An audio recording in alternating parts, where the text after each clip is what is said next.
السلام عليكم ورحمة الله وبركاته. الحمد لله رب العالمين، والصلاة والسلام على أشرف الأنبياء والمرسلين نبينا محمد وعلى آله وصحبه الطيبين الطاهرين أما بعد. Donc on s'était arrêté la dernière fois à l'arrivée du prophète alayhi salatu wassalam à la ville de Yathrib, la ville de Médina. Et aujourd'hui, Inch'Allah, nous allons voir le début de l'Ahd al-Madani, le début de l'époque médinoise, le début du prophète alayhi salatu wassalam al-Médina. Le Cheikh Hafidhahullah, il commence en disant Al-Ahd al-Madani, l'époque médinoise. Bina'ul Masjid al-Nabawi. Il dit la construction de la mosquée prophétique, le Masjid al-Nabawi de Medina que nous connaissons aujourd'hui. Quand est-ce que le Nabi alayhi salatu wassalam l'a construit?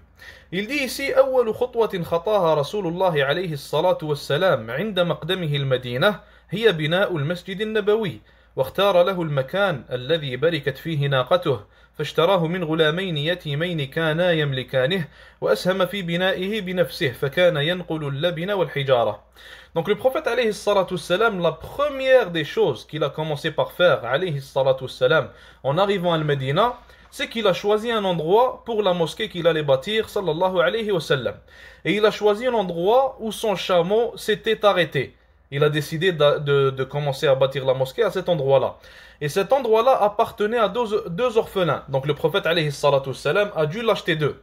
Et il a lui-même bâti la mosquée. Et lui-même, il ramenait les roches pour les mettre, il ramenait les pierres pour pouvoir bâtir la mosquée. Et il aidait physiquement les compagnons, radiyallahu anhum, tout en disant, sallallahu alayhi wa sallam, Allahumma la aisha illa aishul akhirah. Donc le prophète alayhi salatu wassalam, pendant qu'il travaillait, il disait: Oh Allah, il n'y a pas de réelle vie autre que celle de la akhira. Oh Allah, pardonne aux ansar et aux muhajira, voulant dire les muhajirin. Et de ça, on peut tirer beaucoup de bénéfices, on peut tirer beaucoup de sagesse, subhanallah, tout comme on peut en tirer énormément de sa vie, alayhi salatu wassalam, sa vie qui était un exemple pour tous les êtres humains et non pas seulement pour les musulmans. Premièrement, le prophète alayhi salatu wassalam a aidé physiquement à la construction de la mosquée prophétique. Et ça, c'est extrêmement important. Nous, en islam, on n'a pas quelque chose qui s'appelle le leader ou le chef. Il fait travailler les autres et il regarde. Nous, chez nous, celui qui a le plus de travail, c'est le amir. Celui qui travaille le plus, c'est le leader, c'est le chef. Et nous sommes tous là, en tant que musulmans, pour s'entraider les uns les autres. Et nous sommes tous égaux aux yeux d'Allah subhanahu wa ta'ala, sauf ceux qui ont plus de taqwa. Donc nous ne sommes pas là pour faire travailler les gens pour nous. Nous ne sommes pas là pour penser qu'une position de imam ou une position haute plutôt dans la communauté veut dire qu'en fait tu as eu un honneur ou tu es plus haut que les autres ou quoi que ce soit. Mais plutôt, comme on le dit, le fait d'avoir une position haute, d'avoir un certain contrôle, c'est une responsabilité et non pas un honneur. Donc ça, c'est la première chose qu'on tire. Et si le prophète alayhi salatu wassalam lui-même a aidé physiquement, donc nous, qu'est-ce qu'on doit dire et qu'est-ce qu'on doit faire? Une deuxième chose, c'est que le prophète alayhi salatu wassalam, avant même de bâtir sa maison, avant même de parler de quoi que ce soit, avant même de décider de quoi que ce soit, la première chose qu'il a bâtie, c'est la mosquée prophétique, le Masjid al-Nabawi. Et de ça, on peut tirer énormément de choses, encore une fois. La première chose qu'on peut tirer, c'est que la chose la plus importante dans ta vie et dans la vie de tout musulman, et même dans la vie du prophète alayhi salatu wassalam, c'est ta relation avec Allah subhanahu wa ta'ala. La première des choses sur laquelle tu dois te concentrer, la première des choses que tu dois améliorer, la première des choses à laquelle tu dois donner de l'importance, c'est ta relation avec Allah subhanahu wa ta'ala. Et la mosquée, c'est la demeure d'Allah, c'est là où Allah se fait adorer. Donc c'est comme si le prophète alayhi salatu wassalam nous disait: on va commencer par régler notre relation avec Allah azza wa jal, puis après nous allons voir le reste. Aussi, une autre chose qu'on peut tirer, c'est que la mosquée, c'est un lieu de rassemblement pour les musulmans. La mosquée, elle est pour tous. La mosquée, c'est la demeure d'Allah azza wa jal. Donc ce n'est pas parce qu'une personne est imam dans la mosquée que lui va décider ce qui se passe et ce qui ne se passe pas dans la mosquée nécessairement, sauf s'il le fait pour le bon déroulement des choses, pour le bon déroulement et pour le bénéfice de toute la communauté. Mais sinon, la mosquée n'appartient pas à une personne en particulier, mais c'est la demeure d'Allah subhanahu wa ta'ala seul. Donc, les mosquées devraient être un lieu de rassemblement, un lieu où on apprend son dîn, un lieu où on arrange les problèmes pour la Ummah, pour la communauté des musulmans, et où les musulmans font tout ce qu'ils ont besoin de faire en quelque sorte, et aussi c'est là-bas que leurs problèmes se règlent en quelque sorte, comme nous venons d'expliquer. Après cela, le prophète alayhi salatu wassalam La deuxième des choses qu'il va faire, qui est aussi une chose extrêmement importante, c'est al-mu'akhatu bayna al-muslimin, comme le Cheikh Hafidhahullah il a dit. Donc le Nabi sallallahu alayhi wa sallam, juste après avoir fait la mosquée, qu'est-ce qu'il a fait? Il a fait le mu'akhat, il a créé un lien de fraternité entre les musulmans. Et ce qu'il avait fait, c'est qu'en fait, il avait pris un Ansari, il allait prendre une personne qui faisait partie de l'Ansar et une autre personne qui faisait partie de l'Muhajirin. Et il leur disait, dorénavant, vous êtes frères, vous héritez les uns des autres, vous héritez l'un de l'autre, excusez-moi, et vous êtes comme des frères de sang. Le Nabi sallallahu alayhi wa sallam, il a fait ça juste après avoir bâti la mosquée. Et pourquoi est-ce que le prophète il a fait ça? Encore une fois, on peut tirer énormément de bénéfices. Premièrement, c'est qu'il faut savoir si nous, en tant que communauté, si nous, en tant que umma, en tant que musulmans, on ne s'entend pas entre nous, alors l'ennemi extérieur, il pourra faire de nous ce qu'il a envie de faire, sans que nous, on puisse avoir une quelconque défense. Ça, c'est un point extrêmement important. Deuxièmement, si les musulmans sont les frères les uns des autres, comme on en a déjà parlé, alors le problème de l'un est le problème de l'autre. Si un des musulmans a un problème, qu'il soit dans l'est ou alors dans l'ouest de la terre, alors on va sentir son problème et on va se comporter comme si son problème était le nôtre. On va sentir sa peine comme si c'était la nôtre et on va pleurer avec lui comme si c'était notre problème à nous, encore une fois. Donc ça, c'est extrêmement important et ça, c'est ce qui nous manque aujourd'hui en tant que musulmans. Et le prophète, alayhi salatu wassalam, qui était l'être humain le plus sage, la créature la plus sage d'Allah subhanahu wa ta'ala, il n'a pas fait ça pour rien. Donc c'est comme si au début, il bâtit la mosquée pour régler la relation de l'être humain avec son Seigneur subhanahu wa ta'ala, puis deuxièmement, il règle la relation du musulman avec son frère musulman. Comme ça, si ta relation avec Allah Azza wa Jal, elle est réglée, tu es en bon terme avec Allah, et ta relation avec ton frère musulman, elle est aussi en règle, tu es en bon terme avec tes frères musulmans, alors tout le reste sera bon. C'est comme si le Nabi sallallahu alayhi wa sallam a fait cela pour nous dire ça. Et bien sûr, après Allah subhanahu wa ta'ala, il a révélé l'impermissibilité d'hériter d'une personne qui n'est pas ton frère de sang, et après cela, ce fut abrogé, si on peut dire ça comme ça, ou ce fut invalidé par Allah Azza wa Jal. Mais le lien de fraternité resta quand même, ils étaient quand même des frères et des sœurs, les muhajirin et les ansar. Puis après, le Nabi sallallahu alayhi wa sallam, qu'est-ce qu'il a fait encore une fois pour appuyer cette chose-là, cette décision-là qu'il venait de faire? C'est qu'il a fait en sorte de faire en fait des pactes entre les musulmans, entre les Ansar qui étaient à Al-Medina et entre les Muhajirin aussi, et il faisait en sorte d'enlever toute haine qu'il y avait à l'époque de l'ignorance entre eux et tout problème qui provenait en fait de leur usul, de leurs origines ou alors de la tribu de laquelle ils venaient. Tous ces problèmes-là qui étaient présents avant l'islam, le prophète alayhi salatu salam les a abolis et les a fait disparaître pour que la fraternité des musulmans soit à son meilleur et pour que le musulman, comme le Nabi alayhi salatu salam l'a dit dans un hadith, soit une main contre leur agresseur.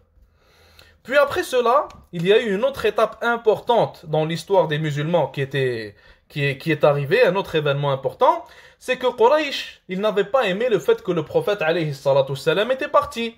Et il ne laissait plus les gens partir de Mecca jusqu'à Medina pour rejoindre le Nabi alayhi salatu salam. Donc ce qu'il faisait, c'est qu'il menaçait les Ansar et les Muhajirin. Les Ansar qui étaient les habitants de Medina, les Muhajirin qui étaient ceux qui ont immigré avec le prophète alayhi salatu salam vers le Medina. Donc ce qu'il disait aux Ansar, les gens de Quraysh, il leur disait c'est soit vous combattez Muhammad alayhi salatu salam avec nous, ou alors vous nous le donnez, ou alors nous allons vous combattre et nous allons le combattre, nous allons tous vous combattre et tous vous tuer. Ça c'était leur message pour les Ansar. Et puis après ils avaient un autre message pour les Muhajirin. Les Muhajirin qui étaient en fait leurs confrères auparavant, leurs frères et leurs sœurs, et les gens de leur tribu, les gens de Quraysh, qui étaient partis vers le Medina. Il leur disait ne pensez pas que le fait que vous êtes partis à Yathrib, al-Medina, vous a sauvé ou alors vous sauvera. Mais sachez plutôt que nous allons venir et nous allons tous vous tuer. Donc Quraysh en gros ce qu'il faisait, c'est qu'il menaçait les musulmans, il menaçait le prophète alayhi salatu wassalam et il leur disait qu'ils allaient venir pour les tuer et qu'ils allaient les combattre à un moment donné. Et c'est là qu'Allah subhanahu wa ta'ala, il a révélé certains versets de Surat al-Hajj qu'ils ont donné la permissibilité au prophète alayhi salatu wassalam et à ses compagnons de faire le djihad et de se défendre contre ces gens-là. Allah azza wa jalla il a dit la permissibilité a été donnée à ceux qui se font combattre et qui se font, car ils ont été oppressés. وَإِنَّ اللَّهَ عَلَى نَصْرِهِمْ لَقَدِيرٌ. Et Allah subhanahu wa ta'ala est capable de leur donner victoire.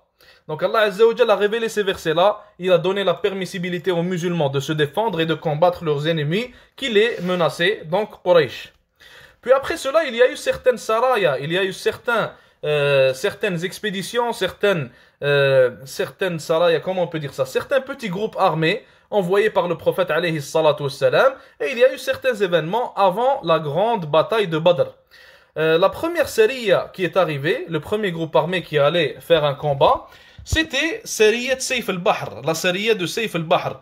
Et elle a été faite pendant l'an 1 après la Hijra.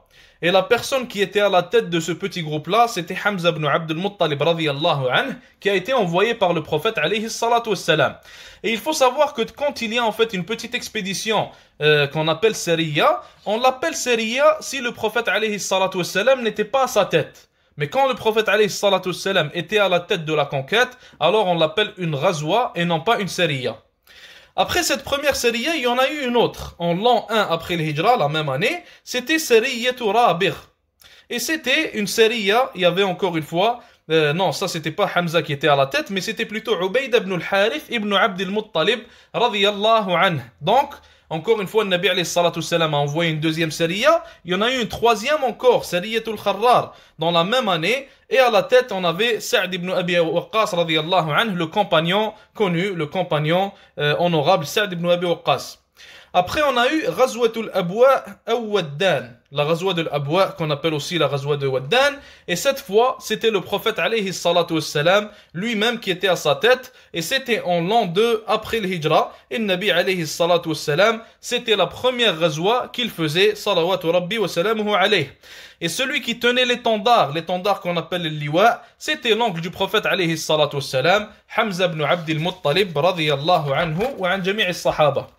Après celle-là, il y a eu une autre Ghazwa encore une fois par le prophète alayhi salatu wassalam dans la même année qu'on appelait Ghazwat Bawat. Après, il y en a eu une troisième encore une fois, Ghazwat Safwan dans l'an 2 après la Hijra. On l'appelle cette Ghazwa-là la première Badr. Donc après, on va avoir la grande bataille de Badr. Celle-là, on l'appelait la première bataille de Badr. Ou la petite bataille de Badr, on pourrait dire ça comme ça aussi. Après celle-là, il y a eu la Ghazwa de Dhil Ashira, en la même année, l'an 2 après le Hijra. Le prophète alayhi salatu wassalam, c'était encore une fois lui qui était à la tête. Et après celle-là, on va avoir la dernière Sariya avant la grande bataille de Badr qu'on appelait Sariyatun Nakhla, qui était en l'an 2 après la Hijra.